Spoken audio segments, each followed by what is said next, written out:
Marcos capítulo 5, versículo 21 en adelante, es la base de mi tema en esta mañana. No temas, crees solamente. Elegí este párrafo por varias razones. Los últimos domingos, al estar hablando de las tres historias de Mateo 24, 25, donde el Señor nos habla de la preparación que tenemos que tener, siendo que Él regresa en forma segura pero inesperada, que nos va a tomar a todos de sorpresa. El Señor en esas historias es bastante drástico, ¿no es cierto? Nos dice que había 10 vírgenes y cuando se cerró la puerta unas quedaron afuera y otras quedaron adentro. Después nos exhortó a no ser pasivos, sino activos en el servicio y a no perder el tiempo, sino a trabajar activamente para Él. Y una vez más la historia termina con el espantapájaros que se quedó afuera cuando llegó el momento de la fiesta. Y luego vimos el juicio de las naciones y el Señor habló de las ovejas y los cabritos y la separación eterna. Y uno dice, ay Señor, Señor. Y el domingo pasado hablamos de un tema que estoy seguro que a una gran mayoría le debe haber dolido bastante. Porque a la persona que está dando los primeros pasos en las cosas de Dios, que le toquen el diosito del dinero, ay, que duele. Sería más fácil sacarle un diente sin anestesia que sacarle $1, Ustedes saben. Pero la billetera es el último ídolo que le rendimos al Señor habitualmente, los cristianos. Y entonces el Señor para nuestro bien nos instruyó, y uno dice, pastor, que nos dio duro 4 domingos seguidos. ¿No tiene algo más alentador para el día de hoy? Bueno, por eso elegí la historia de Jairo. ¿No les parece buena? Gracias. Tengo 2 convertidos aquí que me alientan. Mira, es increíble la diferencia que el mismo día puede hacer en la vida de personas diferentes. Este día, cuando leemos el relato de lo que pasó en la vida de Jairo y su familia, es un día de marcados contrastes. Si ustedes leen el relato en el capítulo 4, la noche anterior, el Señor había manifestado su gloria y su poder con los discípulos cuando venían cruzando el lago de Galilea y hubo una tormenta y los discípulos pensaron que se ahogaban todos. El Señor se levantó, dio la orden, se calmaron las aguas, cesó el viento y los discípulos dijeron, ¿qué clase de hombre es este que aún los elementos físicos le obedecen?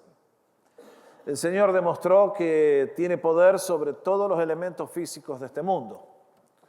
Luego llegan a la costa de Genesaret, al otro lado del lago, y allí les espera un hombre que estaba invadido por una legión de más de 2,000 demonios. Y Jesús con su palabra liberó a este hombre y comenzó una nueva vida. Tal es así que pasó a ser un tremendo predicador y evangelista del reino de Dios. Luego llega a la costa de Capernaum una vez más, cruzan esa noche y mientras allí ha habido esa gran liberación del lado de Gadara, de este otro lado, en la casa de Jairo, hay una situación que realmente no tiene nada para celebrar. Ustedes y yo que somos padres se imaginan la escena. Cuando un hijo nuestro se enferma, sería mejor que nos maten a nosotros y nos corten en cuadritos antes que ver sufrir a uno de los nuestros. ¿Puedo escuchar un amén? Gracias. Ustedes saben, en este caso, para hacer la cosa más complicada, era una hija única, de 12 años. Entrando a la edad cuando en la tierra de Israel, ya en aquel entonces, las niñas se daban en casamiento. Ahora imagínense que de repente esta chica se enferma y poco a poco empieza a tomar el camino para lo peor. ¿Se imaginan la escena en la casa de Jairo? Me imagino que los familiares, los sirvientes, todos caminan en punta de pie, en silencio, la cosa está mal, llegan los médicos, las noticias que vienen del dormitorio donde está la niña no son para nada alentadoras. Y mientras allá los discípulos vieron el poder de Cristo calmando la tormenta, y mientras en Gadara están celebrando que se acabó el problema social número 1 de la ciudad, están celebrando, y mientras en la casa de Jairo hay una tragedia indescriptible. Pero si ustedes prestaron atención, este capítulo de Marcos nos muestra quién es Jesús y el poder que Él tiene. Porque venció sobre 4 imposibles que nadie en este mundo, con el poder ni de la mente, ni de la voluntad, ni de la ciencia, ni del conocimiento, puede hacer aquello que solamente Jesús hace.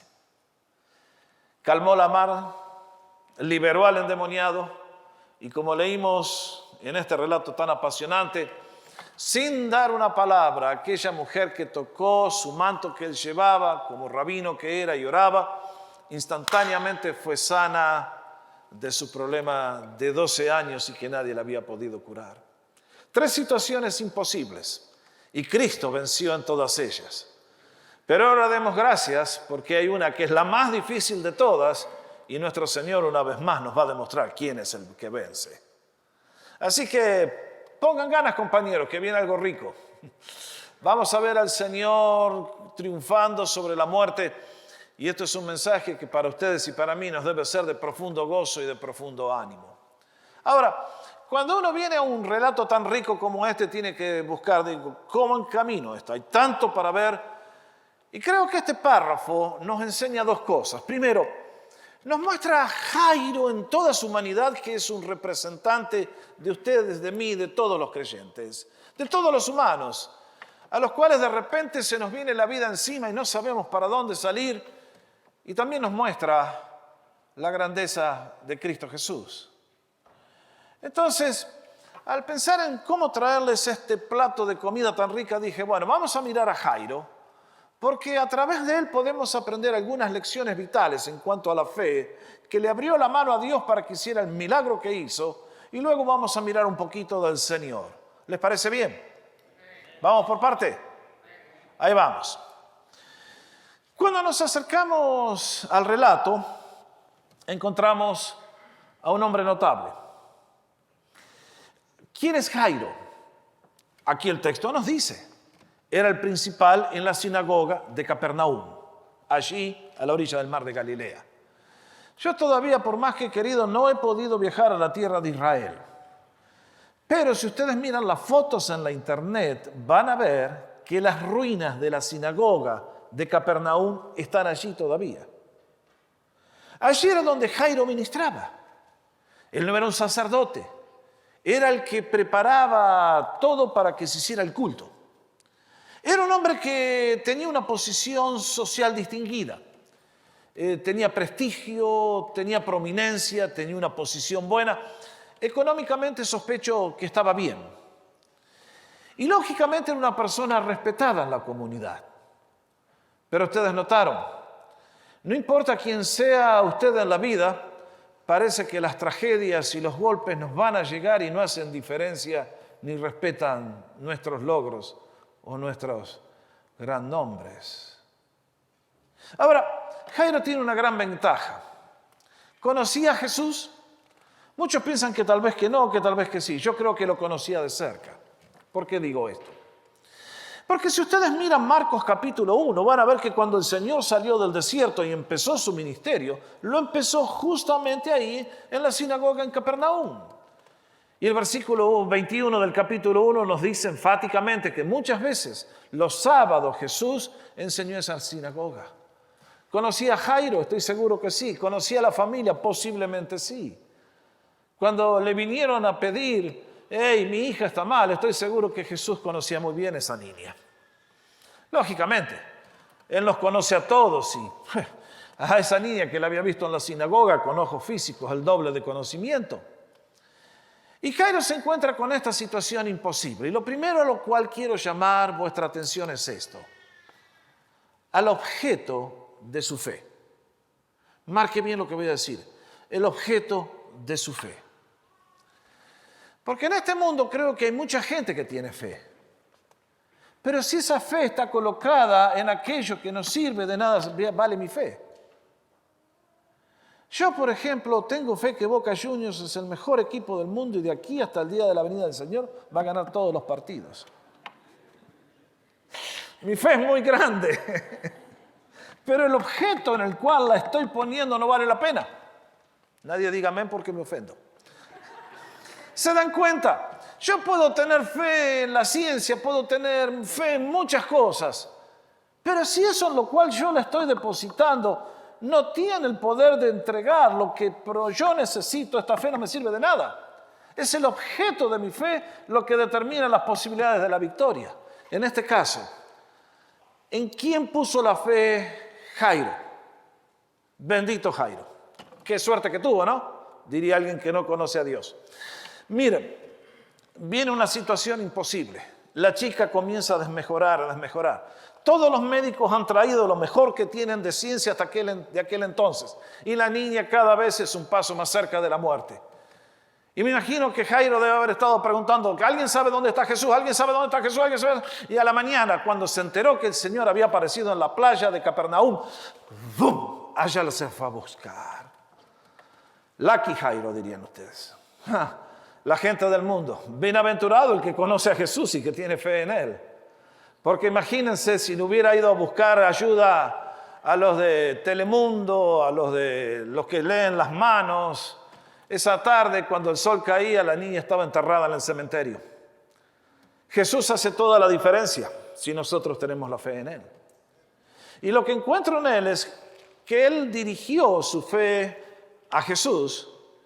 Y no solamente eso, sino que era una fe sincera y profunda. ¿Por qué digo eso?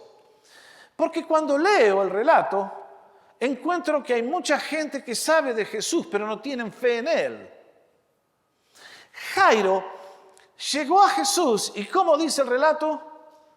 Que se puso de rodillas delante de Jesús y le clamó, ven Señor a mi casa, pon tu mano sobre mi hija y mi hija se salva. Eso es tener fe, profunda, certera, no dudando. Hay muchas personas que cuando tienen una tragedia aparecen acá en la iglesia como diciendo, bueno, voy a ver si me gano la lotería. En una de esas hago una oración y Dios hace un milagro. Raras veces Dios hace eso, ¿eh? Sin embargo, ¿saben una cosa? Aun cuando venimos con una fe tan débil, mala, interesada en nosotros, no en Él, ¿cuántas veces el Señor ha respondido concediendo milagros que no merecíamos? Porque grande es su corazón y su amor por ti y por mí es eterno. Qué maravilloso es nuestro Dios. Este hombre tenía una fe bien dirigida, la había puesto en Jesús y era una fe certeza, cargada de seguridad. Y sabía que si Cristo llegaba a su casa, el problema se acababa con el toque de su mano. La pregunta es, cuando nosotros estamos en crisis, ¿a quién recurrimos? Ustedes y yo que conocemos a Jesús de años sabemos a quién vamos. Para las personas más nuevas esta mañana quiero alentarlos. Recuerda que Jesús ha hecho la vida para quitarte a ti todas las cosas en las cuales te gusta apoyarte. Muchas personas se apoyan en la muleta de la fama, en la muleta del dinero, en la muleta de los logros, en la muleta de tantas cosas. ¿Y vieron una cosa? Dios tantas veces nos sopla y nos dice, hijo, vas a tener que aprender que en esta vida yo te he creado para que te apoyes, pero solamente te puedes apoyar en mí. Y cuando nosotros llegamos a ese punto que estamos absolutamente en bancarrotas, cuando decimos nadie más me puede salvar, nadie más me puede ayudar, es entonces cuando Cristo se deleita en hacer lo imposible. Bendito sea su nombre. Este es el Cristo del Evangelio, este es el Cristo que está vivo hoy, este es el Cristo de todo poder. Lo segundo que noto cuando leo el relato es que la fe y la sinceridad de todos nosotros tiene que ser probada. Este es el plan de Dios. Dios es bueno y misericordioso y Él está deseoso de darnos todo lo que necesitamos y todo lo que nos falta y hacer, si es necesario, 1000 milagros para bendecirles a ustedes y a mí. Pero el Señor tiene que probar también si somos dignos. Y en este caso la prueba de fe para Jairo vendrá del modo que leímos. Jairo viene con toda la convicción, se postra delante del Señor y Jesús le dice, sí, vamos Jairo, vamos a tu casa. En el Señor estaba la mejor disposición a hacer el milagro que aquel padre le pedía. Y sin embargo, ¿qué pasó? Que de una forma totalmente inesperada, leímos ustedes, de golpe, sin que nadie supiera nada, sin que Jairo supiera, solamente el Señor sabía estas cosas y la mujer, esta dama que no sabemos de dónde aparece, pero que ha tenido una revelación de Dios, de que le ha dicho, si le tocas el manto al Señor te quedas sana. Y uno dice, esa fe sobrenatural no puede venir leyendo el periódico, no viene de escuchar la televisión, viene del Espíritu Santo que despierta el corazón humano para darnos la fe de que Cristo es un ser viviente que está vivo hoy aquí y que si lo toco hace algo.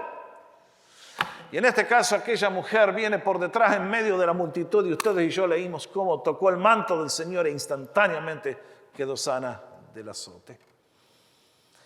Y me imagino que cuando el Señor se para y comienza a preguntar quién me tocó, y todos le dijeron, Señor, te estaban tocando, ¿cómo? ¿Quién te tocó?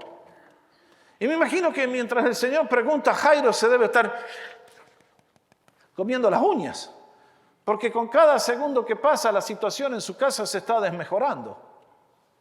¡Oh, qué momento! ¡Oh, que habrá pasado nervio Jairo en ese momento! Me imagino que habrá pensado, pero Señor, no lo podías dejar a esta mujer para después. Vamos a casa primero, la sanás a mi hija y después venimos y hacemos esto. Mis hermanos, hay 3 verdades que quiero enfatizar para ustedes. Son estas. Primero, Dios no se guía por nuestro calendario. Él es Señor. Él opera solamente para lograr propósitos que traigan mayor gloria a su nombre y que desplieguen su poder delante de todos nosotros. ¿No fue eso lo que hizo en el caso de la historia de Lázaro, se acuerdan? Juan capítulo 11. Jesús recibió el telegrama, el email de que Lázaro se estaba muriendo allá en Betania. ¿Y qué hizo Jesús? Se quedó 2 días más donde estaba. Porque mientras ellos esperaban un milagro de sanidad, el Señor tenía otro plan. Era hacer un milagro de resurrección y de esa manera iban a tener una comprensión absolutamente diferente de quién era Él. No, Dios no se guía por nuestro calendario. Segunda verdad que yo he encontrado en la práctica, siguiendo al Señor por años, es que las demoras de la vida Dios las usa para incrementar nuestra fe. Nuestra fe es la que le abre las manos al Señor para que pueda hacer sus milagros. Nuestra fe es la que le permite a Él descender con poder y gran gloria. Y sin embargo, son esas demoras que tantas veces el Señor nos hace pasar y ¿por qué no aparece ese trabajo? ¿Y por qué no aparece lo otro? ¿Y por qué el Señor te está probando y quiere que crezcas en fe y en poder y en conocer sus recursos? La tercera verdad que quiero enfatizar es que cuando Dios no se mueve tan rápido como uno desea, confiemos en Él de todas maneras. Mis hermanos, el Señor sabe lo que va a hacer desde el principio. Ustedes y yo no. Es por eso que en esos momentos cuando nos quedamos suspendidos en el aire, que no tenemos dónde pisar, tenemos una opción. Reconocer que el Señor está en control y que Él no comete errores y que en su debido momento va a poner las cosas como deben estar. Pero la fe de Jairo tenía que ser probada aún más. Fue probada por las circunstancias inesperadas, que es esta mujer que aparece y logra un milagro. Pero la cosa se va a poner aún más todavía. Va a empeorar. Porque mientras el Señor está en diálogo, entre la multitud ve Jairo a los sirvientes de la casa que se acercan. Y ya me imagino la cara del pobre Jairo. Ya veo la noticia y efectivamente cuando los siervos abrieron la boca confirmaron los peores pronósticos. Tu hija ha muerto. No molestes más al maestro. Tu hija ha muerto. No molestes más al maestro. Qué interesante aquella frase. Les dije, Dios tiene un calendario distinto. Si Dios hubiera sanado a esa niña en ese momento, Todos los que vieron el milagro hubieran llegado a la conclusión que Jesús era un buen maestro.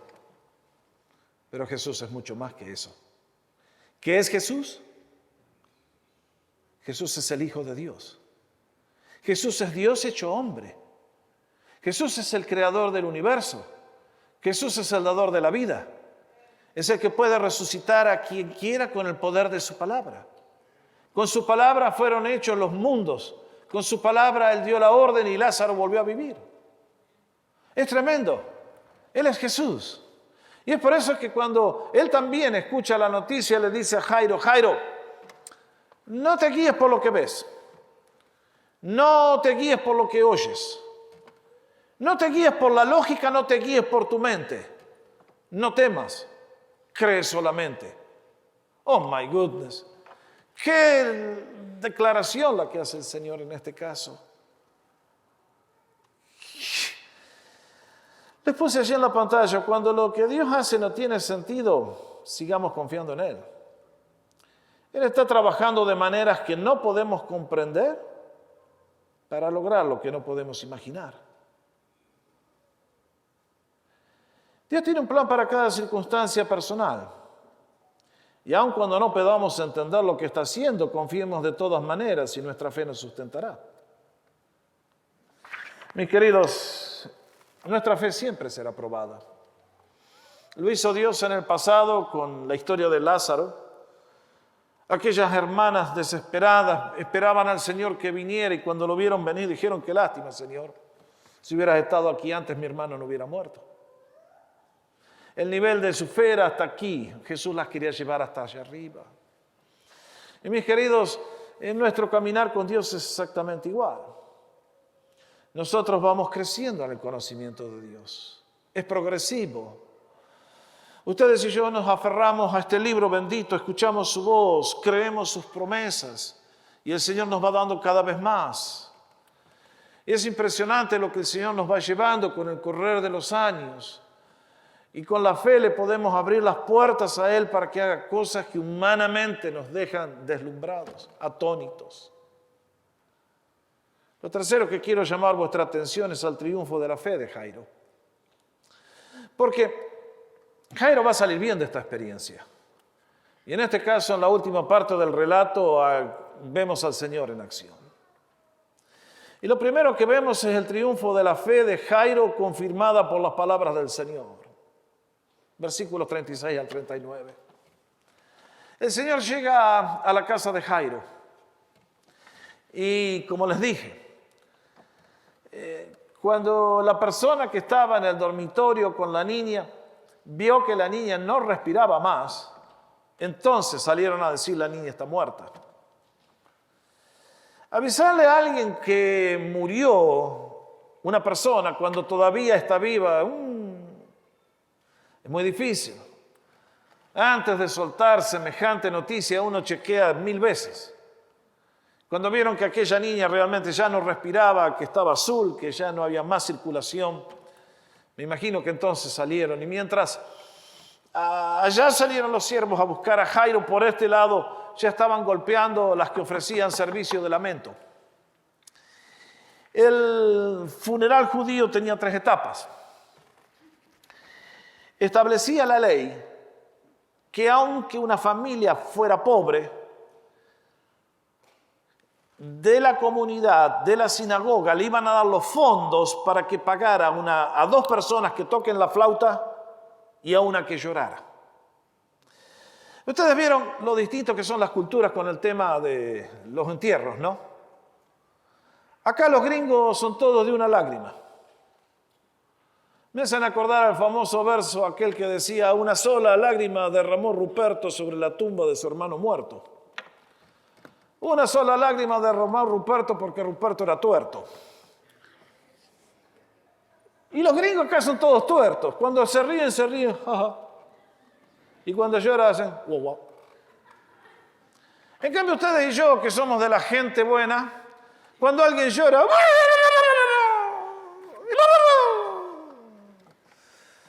y si ustedes miran las escenas de hoy en el Medio Oriente, son idénticas a los tiempos de Jesús. Todos los que no somos del norte de Europa, ya de ojos claros y pelo rubio, Lloramos, somos emocionales, y la llevamos acá cerquita, ¿no? Y en este caso el Señor llega y evidentemente como Jairo tiene mucho dinero, ha traído un grupo de gente que viene a tocar la flauta. Y lo primero que hacían todos era rasgarse las vestiduras. Por el dolor. ¡Oh, my God! ¡Qué horror! ¡Qué tremendo! Nos cuentan los historiadores que la gente llevaba ropa que podían romper para participar de esta ceremonia. Y luego empezaba la flauta. Y wow, y wow, y wow, y wow, y wow. Y lógicamente había que llorar mucho porque, recuerden, en aquel entonces no había embalsamamiento como acá, que te meten en la heladera y te dicen, venga dentro de un mes a hacer su entierro, compañero.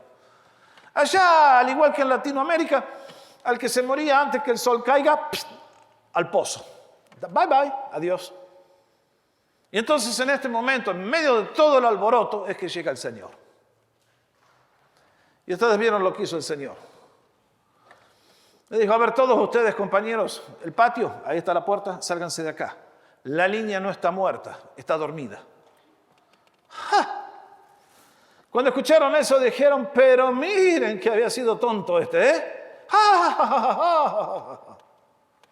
Y el Señor con nota de autoridad dijo, se van todos de acá, acá no los necesito todos ustedes, fuera de acá. Me llama la atención cómo el Señor denomina la muerte. Él es el que nos enseñó que para el cristiano en Cristo Jesús, el creyente en Cristo Jesús, el cristiano no muere, el cristiano duerme. Es como alguien que no puede captar mientras está dormido todo lo que pasa a su alrededor. Pero Él nos enseñó que Lázaro dormía, que esta niña dormía, y San Pablo, siguiendo al Señor, dice en 1 Tesalonicenses, hablando de la segunda venida de Cristo, cuando venga en gloria a arrebatar a los suyos, entonces los que durmieron resucitaremos y estaremos juntos con el Señor. Mi madre, que murió hace 10 años, no murió. Su cuerpo fue depositado ahí, está dormida, su cuerpo. Su alma voló directamente a la presencia de Jesús, esperando el momento en el cual su alma y su nuevo cuerpo serán reunidos en el momento que Cristo vuelva por segunda vez. Él nunca consideró, al decir Lázaro duerme o esta niña duerme, que era el sueño del alma, donde ya se olvidó todo y donde muerto el perro se acabó la rabia. No, Jesús no tenía esas convicciones. Jesús dijo, esta niña duerme. Para el creyente en Cristo Jesús, la muerte no es el enemigo que nos destruye y nos lleva a las cavernas horrorosas del infierno. Es la carroza que nos transporta a la presencia del Rey. Por eso para Jesús nos dice con toda la ternura, esta niña está dormida. Bendito sea el Señor. Y entonces, habiendo despachado a los incrédulos y a los burladores, es que el triunfo de la fe de Jairo va a ser completo por el poder del Señor. ¿Les hubiera gustado estar en ese momento, en ese cuarto? Cuando el Señor llega y como prudente que era y sabio, trae a los padres de la niña, trae a 3 de sus discípulos más cercanos, los que tenían mayor nivel de fe, y con toda naturalidad, lo que humanamente es un imposible y un absoluto que no se puede llegar jamás, para Él, dar la palabra que creó el universo era tan fácil como dar la palabra que le dijo a aquella niña hermosa, Talita Cumi. Ese es un término muy lindo del Señor que usó. Está en arameo. El pueblo de Israel hablaba el arameo en aquellos años porque cuando fueron llevados a Babilonia, allá aprendieron el arameo, 600 años antes que el Señor naciera. Y es por eso que ustedes van a encontrar esas palabras en arameo en la Biblia, lama, lama, Eloi, Eloi, lama sabactaní. Y en este caso, talita cumi, que literalmente quiere decir, corderito, a ti te digo, levántate. Que tenía ternura el Señor. A esta niñita de 12 años no le dice, a ver, vamos, levántate tú. Con toda la ternura del mundo dio la orden, corderito, a ti te digo, levántate. ¿Se imaginan los padres? ¿Se imaginan ustedes y yo en ese momento al lado del Señor? Ver que esa niña que estaba completamente muerta cobra vida y nos dice que empezó a caminar y el texto nos dice, pero siendo mujer tiene que haber empezado a hablar. Ahí está. Y entonces el milagro imposible ocurre delante de toda la gente. La fe de Jairo fue premiada porque la depositó en Jesús, porque pasó la prueba y el Señor honró esa fe. Lo cual me lleva a los desafíos que quiero sacar de este tema para el día de hoy. Porque saben, este mundo está dividido en dos grandes partes. Aquellos que conocemos a Dios y aquellos que no le conocen. Aquellos que tenemos fe en Jesús y que podemos esperar cualquier cosa de Él sabiendo que Él es fiel y que no importa lo que venga a mi vida, no voy a quitar la fe en Él porque Él es mi Señor y me ha mostrado 1000 veces que me ama más que todo lo que yo le puedo amar a Él. Que Él ha estado dispuesto siempre a darme más de lo que yo puedo recibir. Y que en la medida de mi débil fe, cuando he ido creciendo, Él ha bendecido y bendecido y bendecido. Y el Señor tiene cosas cada vez más gloriosas para todos aquellos que tenemos fe para recibirlas. Con Cristo nunca hay límite, con Cristo nunca podemos decir ya llegué, se acabó. Mientras tengamos suspiro de vida con Cristo, todavía hay esperanza para cosas más lindas. Yo podría dar testimonio por mucho tiempo de las cosas que he visto hacer al Señor. No lo voy a hacer. Voy a dejar que cada uno de ustedes descubra a Cristo personalmente. Usted no puede vivir en base a mi fe, usted tiene que tener una fe personal. Si usted tiene una fe personal en Cristo Jesús, es como la llave de la electricidad que le permite que todo el poder de la ciudad pase e ilumine todo lo que necesita. Así es la fe. Ahora, algunos de nosotros tenemos mucha fe, otros tienen menos fe, otros tienen nada. Creo que esta historia está destinada para enseñarnos a que todos deberíamos ser como Jairo. Porque si nuestra fe está depositada en Cristo Jesús, las posibilidades son infinitas, como es infinito el ser de Dios. Y es por eso que les quiero dejar 2 o 3 lecciones. Primero, nuestra fe siempre será victoriosa si está puesta en Jesús. Cuando llega la hora de la muerte, cuando llegan las burlas, cuando llega lo inesperado, lo inexplicable, lo sin sentido, solamente Jesús nos puede ayudar. Por eso escribí allí en la pantalla, cuando llegue la enfermedad, confiemos en Jesús. Cuando llegue la muerte, confiemos en Jesús. Cuando nuestras oraciones no son respondidas, confiemos en Jesús. Cuando somos ridiculizados por nuestra fe, confiemos en Jesús. Cuando enfrentamos una situación imposible, confiemos en Jesús. Oh, qué maravilloso que es nuestro Señor. Yo no vengo acá para predicar una historia bonita tomada de un libro antiguo. Yo vengo acá porque hay un Salvador que vive por los siglos de los siglos. Él está aquí esta mañana y está deseando bendecir a todos aquellos que se acercan a Él con la actitud correcta. Has estado golpeado últimamente, has estado siendo sacudido por las olas de la vida, has estado sufriendo. Yo te puedo asegurar que hay un Salvador que te ama y tiene poder para resolver todos tus problemas si tan solo tú te acercas a Él de la manera honesta y profunda y sincera como Jairo lo hizo. Es nuestra gran bendición, es nuestro gran privilegio conocer a Jesús, invocar su nombre. Cuando lo hacemos, las posibilidades imposibles se hacen posibles porque no hay nada imposible para Dios. Y lo último que les quiero decir es que esta historia de Lázaro me indica que no hay situación imposible para Jesús. No hay poder que Jesús no pueda conquistar. Cuando termina el relato, el Señor restaura a la niña la vida. ¿Y notaron lo que hizo? Le dijo a los padres que no dijeran a nadie lo que había pasado. ¿Por qué? Bueno, hay mucha gente que especula y dice esto y aquello. Creo que hay una sola razón por la cual hizo Jesús esto. En cierta forma se los dije antes. Si Jesús hubiera sanado a la niña mientras estaba vivo, hubiera sido un milagro menor que el milagro portentoso que fue cuando sanó a la chica que ya estaba muerta. Y mis queridos, el tema es este. Hace años atrás leí un científico canadiense que durante años se declaró ateo. Y la pregunta que le hacía a todos era esto: Si alguien me dice a mí que la religión vale la pena, yo no creo. Voy a creer solamente si alguien me demuestra que alguien venció a la muerte y que me puede ayudar a vencerla a mí. Tenía razón aquel científico. Ustedes y yo, el tema de la muerte es el tema que no queremos escuchar, es el tema que no nos gusta, porque es el tema que nos hace sudar sangre y nos obliga a ser responsables y a tomar un curso de acción decidido. Pero aquel hombre tenía razón. ¿De qué me sirve a mí hacer yoga si después me voy? ¿Y de qué me sirve a mí seguir las instrucciones morales de Confucio si después la muerte me liquida? ¿Y de qué me sirve a mí practicar la jihad si después termino donde termino? Caballeros y damas, ustedes y yo vamos a morir. ¿Y después qué? ¿Hay alguien que venció sobre la muerte? ¿Hay alguien que me da esperanza a mí? Quiero decirles, y espero que se me despierten un poco esta mañana, que hay uno solo, su nombre es Jesús. Y si usted cree en Él, déle un aplauso.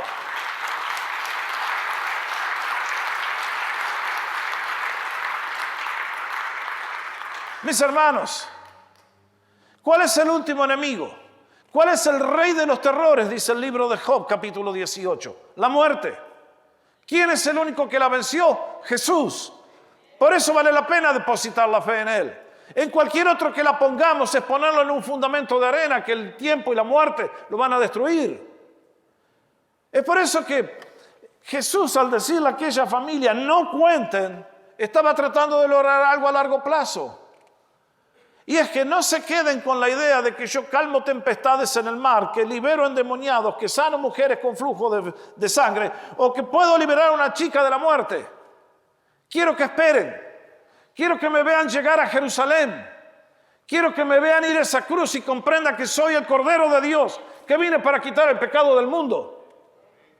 Y que en mí está todo el poder de Dios y vine a tratar con el problema más grande que tienen ustedes. Que no es que los resucite por un rato para volver a morir, sino que necesitan resucitar para tener vida eterna. Y eso es lo que Jesús quería que aquella familia comprendiera. Por eso le dice, esperen. ¿Dónde está Jairo en el día de hoy? ¿Dónde está su hija? ¿Dónde está su esposa? En el cielo estoy seguro. ¿Por qué? Porque habiendo tenido un anticipo de lo que es la muerte y el poder de Cristo para vencerla con su palabra, fueron un día testigos de algo mucho más grande. Estoy seguro que estuvieron entre esos 500 creyentes que vieron al Cristo resucitado y vieron que Cristo, sin poder de nadie, con su sola autoridad, rompió las barreras de la muerte y se levantó victorioso y nos abrió el cielo para todos, por siempre jamás. Es por eso que me encanta la afirmación que hace el mismo Señor en el libro de Apocalipsis, cuando cierra este capítulo que nos habla de la revelación de Dios, la historia humana y la última palabra de Dios para ustedes y para mí. ¿Qué dice el Señor? Lean lo que dice. Yo soy el primero y el último, y el que vivo, y estuve muerto. Mas he aquí que vivo por los siglos de los siglos. Amén. Y tengo las llaves de la muerte y del Hades. Vean la afirmación que hace el Señor. ¿Qué nos dice? Que cuando Él se levantó de entre los muertos, allí en sus manos quedaron para siempre las llaves ¿de qué? De la muerte y la muerte del lugar, del Hades, donde están los que están esperando la resurrección sin haber conocido a Dios. ¿Quién tiene la llave de eso? No los profesores de Harvard, no el presidente. El único que tiene poder sobre eso es Cristo Jesús. Es por eso que Él hizo promesas que dijo, el que cree en mí, aunque esté muerto, vivirá. Y el que cree en mí no morirá eternamente. Es por eso que el enemigo más grande es la muerte. Pero hay un vencedor sobre la muerte. Su nombre es Cristo Jesús. Bendito sea su nombre por los siglos de los siglos. Y es por eso que en esta mañana, mientras recordamos al Cristo que nos advierte, guarda con no ser de las vírgenes foolish. Y guarda con no ser de los siervos que no hacen nada. Y guarda con no ser de aquellos que terminan siendo cabritos en lugar de ovejas. El Señor nos exhorta y nos advierte porque con todo el amor y con toda la misericordia y la bondad y el cariño que te tiene, Él se entregó para vencer el problema más grande que vamos a tener que enfrentar. Es la muerte y el destino eterno. Y Él conquistó lo que para nosotros era imposible. Por eso nosotros podemos mirar a la muerte y mirar hacia adelante y decir con el apóstol Pablo, ¿dónde está, muerte, tu victoria? ¿Dónde está, oh muerte, tu aguijón? En todas estas cosas somos más que vencedores. La victoria es nuestra por Cristo Jesús.